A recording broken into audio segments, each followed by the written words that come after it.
Olá, sejam muito bem-vindos a mais uma análise aqui do canal. Hoje a gente vai desvendar uma contradição daquelas, bem profunda, que está enraizada no nosso Código Penal brasileiro.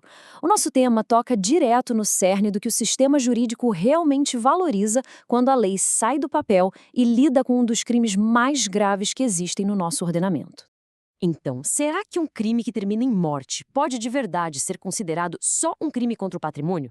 Bom, a gente já vai mergulhar direto nesse paradoxo jurídico que é de explodir a cabeça. Mas antes de aprofundar, um aviso importantíssimo. Todo esse material brilhante que a gente vai usar como base hoje foi elaborado pelo professor Marcos Freitas. E para a gente continuar trazendo conteúdos com esse nível de profundidade, eu peço a todos que acompanham, deixem aquela curtida, compartilhem, se inscrevam e ajudem a hypar o canal. Esse apoio é absolutamente fundamental. Para desenrolar esse mistério, a nossa pauta de hoje vai passar por 6 pontos bem diretos. Primeiro, o paradoxo do latrocínio. Depois, a ficção dogmática patrimonial. A mudança constitucional. O que Aristóteles tem a ver com a jurisprudência nisso tudo. O dilema do tribunal do júri. E, fechando, a supremacia da vida. Vamos lá? Ponto número 1. O paradoxo do latrocínio. Começando aqui pelo problema central, a gente precisa olhar exatamente como a lei define esse crime para entender onde a confusão começa. Lá no artigo 157 do Código Penal, o latrocínio é historicamente colocado na gaveta dos crimes contra o patrimônio. Só que tem um detalhe gigantesco aí. Para ele acontecer na sua forma mais grave, o elemento indispensável é a perda de uma vida humana. Imagina a tensão que isso cria com os valores constitucionais modernos e democráticos que a gente tem no Brasil.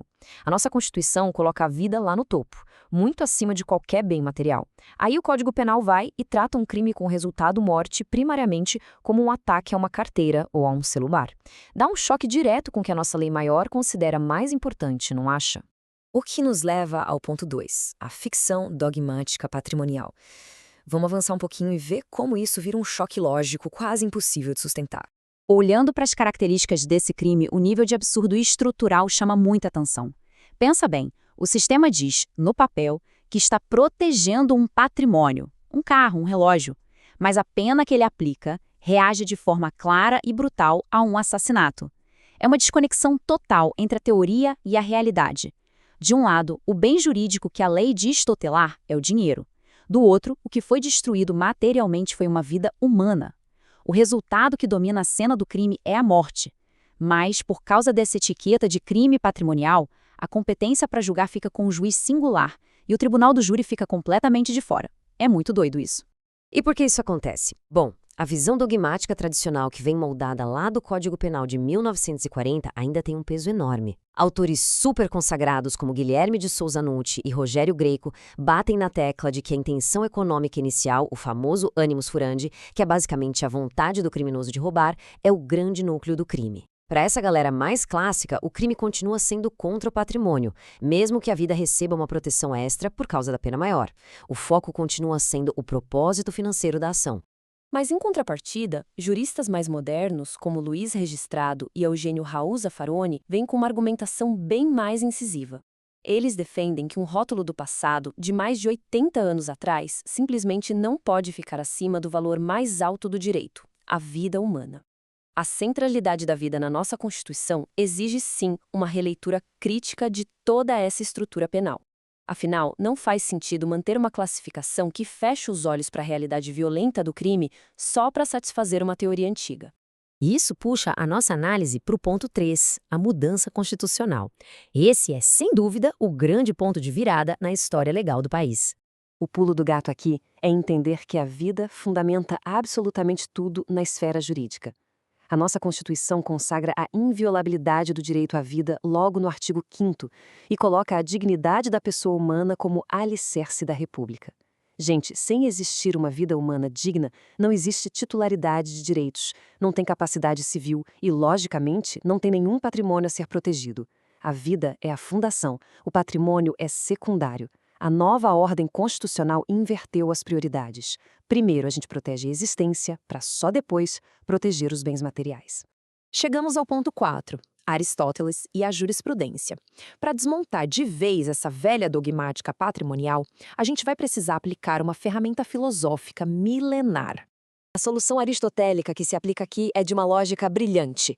Pensa assim, A simples potência, que aqui representa a intenção inicial de cometer o assalto, aquela vontade de roubar, é completamente engolida pelo ato, que é a morte consumada, o resultado prático e trágico.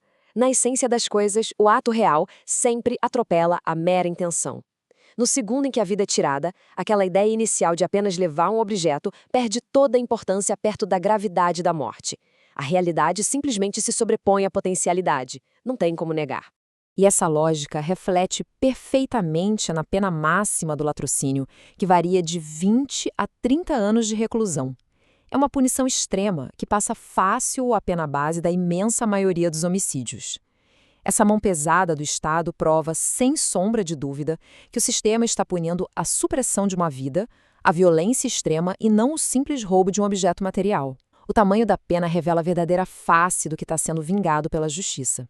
E olha que interessante, a nossa própria Corte Suprema reconhece isso na prática. A súmula 610 do STF confirma que esse suposto crime patrimonial está totalmente consumado, mesmo que o criminoso não consiga levar um único centavo. Ou seja, teve morte, o latrocínio aconteceu, independentemente do roubo. A morte vira o único elemento verdadeiramente indispensável na prática. Isso só reforça que o coração desse crime é a agressão à vida, não ao bolso da vítima.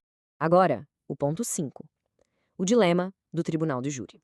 Porque apesar de todas essas evidências serem inquestionáveis, uma anomalia gigantesca de procedimento ainda persiste nos tribunais.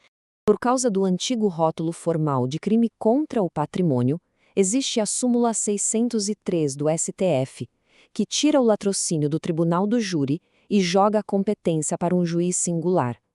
Um crime que é massivamente dominado pela violência letal é mantido longe dos jurados. É um choque frontal entre a classificação no papel e a real ordem constitucional. Na prática, essa regra técnica retira da sociedade o direito soberano de julgar um crime que ataca diretamente a vida humana. O que nos leva ao ponto 6, a supremacia da vida. Vamos amarrar todas essas linhas de pensamento em uma releitura constitucional super necessária para os dias de hoje. No final das contas, o sistema de justiça brasileiro precisa urgente alinhar suas antigas estruturas com o que a lógica, a filosofia e a nossa Constituição demandam. O latrocínio tem que ser entendido e tratado como um crime híbrido complexo, onde a proteção da vida humana simplesmente domina a natureza do delito. Chegou a hora de admitir que o bem jurídico vida não pode ser um mero acessório numa punição. A vida é central, é inegociável e é infinitamente superior a qualquer propriedade.